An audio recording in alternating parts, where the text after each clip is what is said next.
Shalom, shalom, brothers and sisters. This is Brother Yosef. I want to come back to you with another message today. This time speaking on the importance of leaving an inheritance.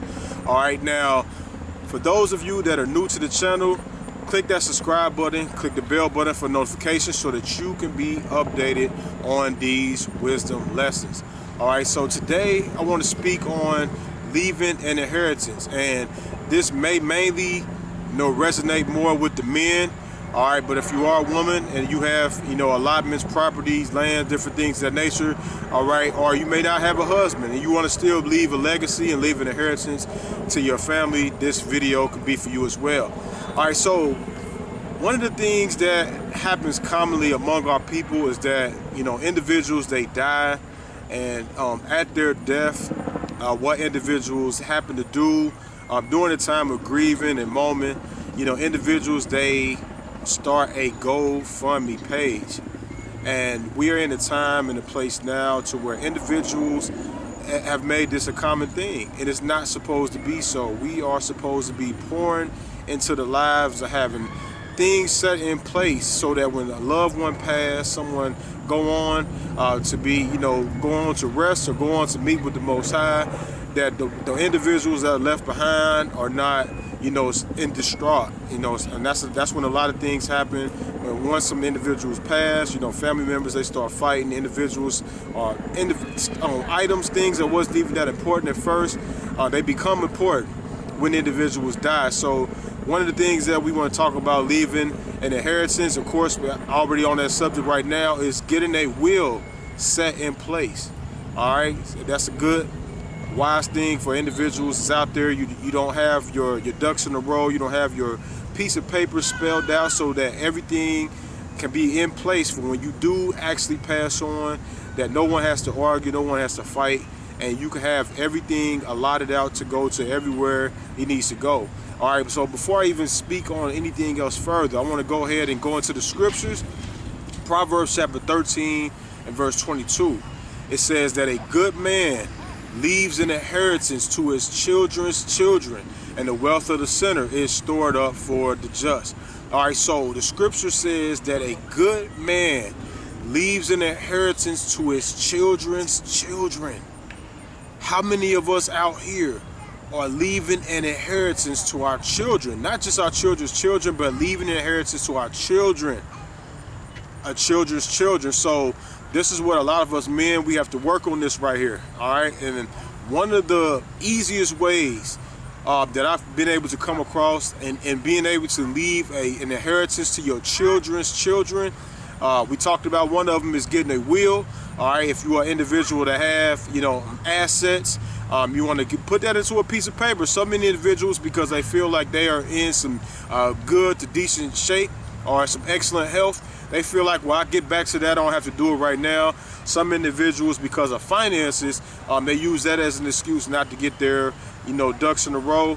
All right, but it's something that we have to do. And if you could just put aside small portions of money, even if it's $20 or $30 every few weeks until you get up to a few $100s to get that done, it would be worth it in the long run. All right, so another thing that is important for our brothers and sisters to do to leave an inheritance to their children's children is to get some life insurance. Now, some people may go back and forth with that, but it's an easy way for you to be paying a monthly premium, especially if you're younger. Now, I know it's a little harder for those that are older, those that have not maybe have taken good care of their bodies over the past.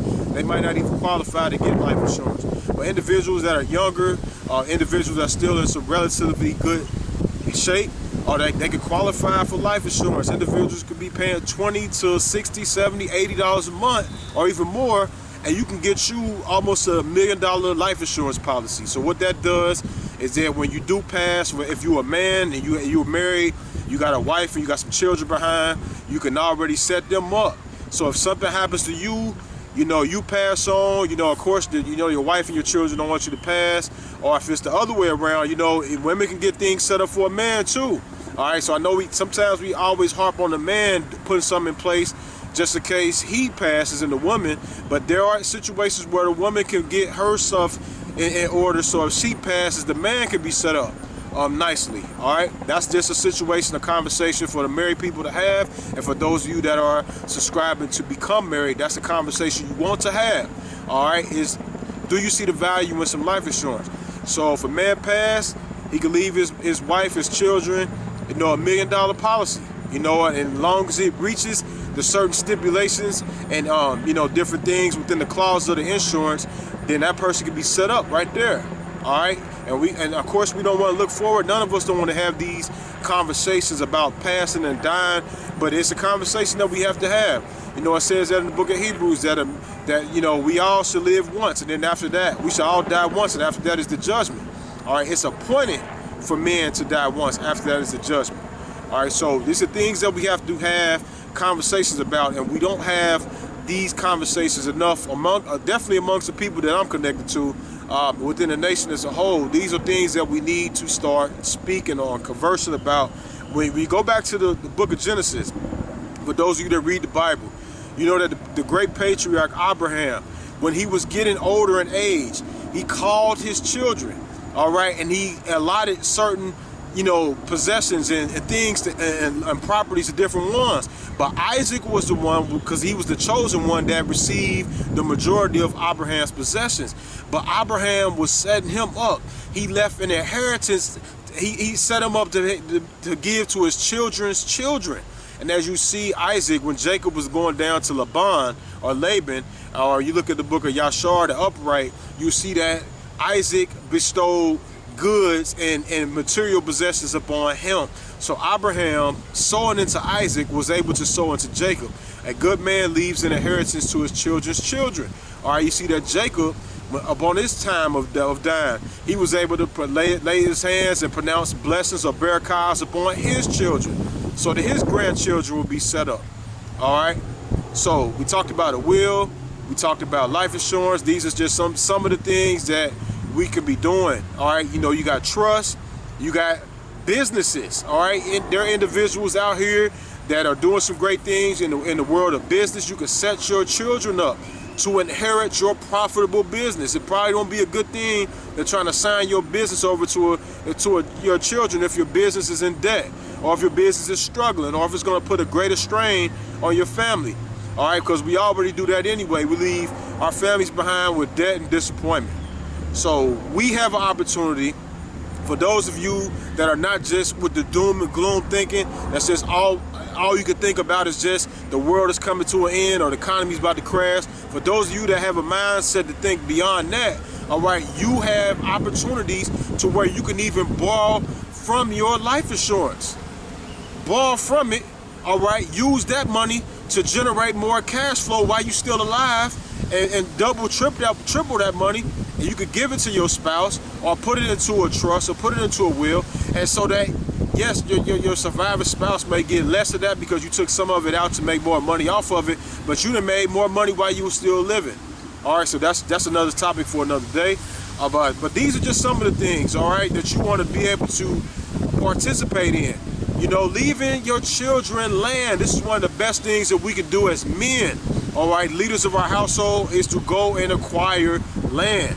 All right, getting our children set up so that we don't have to be dependent on the government. Getting your children set up that right now, if we get us a property, a good piece of land, all right, and you start growing your own foods and get the paperwork set up so that your children put it in a trust, your children can take it over upon your passing on, that's leaving them an inheritance that also can benefit your grandchildren. So you'll be leaving inheritance to your children's children. You got real estate. One of the people that I grew up with, he's real into real estate. Actually, a couple of them got a tremendous amount of properties. And I was asking him, what would you do like in this economy right now? Would you just go ahead and sell them at the price that you're gonna sell them at? And he was like, nah, I'm keeping them for my children. And he got a nice amount of children too. But he said, I'm keeping them for my children. Every single last property that he has. So the scripture says that a good man leaveth an inheritance to his children's children. The wealth of the sinner is stored up for the righteous. All right. So I'm focusing on the first half of that scripture right there. We got, proof, about David and his children. You got individuals. I already talked about Jacob. But as you go through the scriptures, you go through everyday life principles, as us as being men first, we are supposed to be setting our children up to receive, setting up things for our children's children. Me right now, I should be putting in work right now for my grandchildren, not just for me. Because a lot of us we want things just for ourselves, just for our immediate family. But when I put it into the mindset that that's a big if the Most High allows this world to go on, all right, I'm putting in work right now for my grandchildren.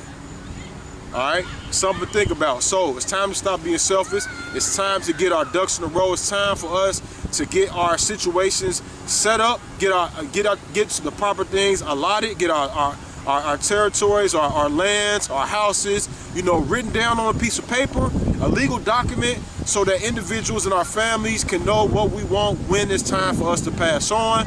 All right, some individuals, they already got their tombstone and their gravesite already planned out. I know these are things that we don't really want to look forward to, but it's best to be doing that than in a time, and it's best to have your stuff situated for a small amount every single month right now, and for these people to cash you out hundreds of thousands of dollars, than to not have that, and then at the end you're trying to go amongst the people and start a GoFundMe page so you can raise $6,000, $7,000, $8,000, $10,000 just to bury someone when you could have already been paying, $20 or $30 a month to get that taken care of, and you could come out with hundreds of thousands of dollars more on the long run after it's over with. So this is a short wisdom lesson right here. I'm not going to be before you too long. If you like anything I said on this video right here, click that subscribe button, click the bell button for notifications, share this video. Also, hop on the comment section, all right? I just touched on a few brief things about, a will, a trust, real estate, different things of that nature, land, all right? But if you got any other things that come to your mind right now, leave them in the comment section. Some good things. I have a big old bucket of information that I've gathered from wealthy individuals throughout my time here on the earth. I've sat down and I've wrote notes. I've been able to really take some copious notes on some different things. I went to events. I've been around individuals that made a tremendous amount of income. I've read books, all kind of things. And even that alone is something that I can leave to my children's children.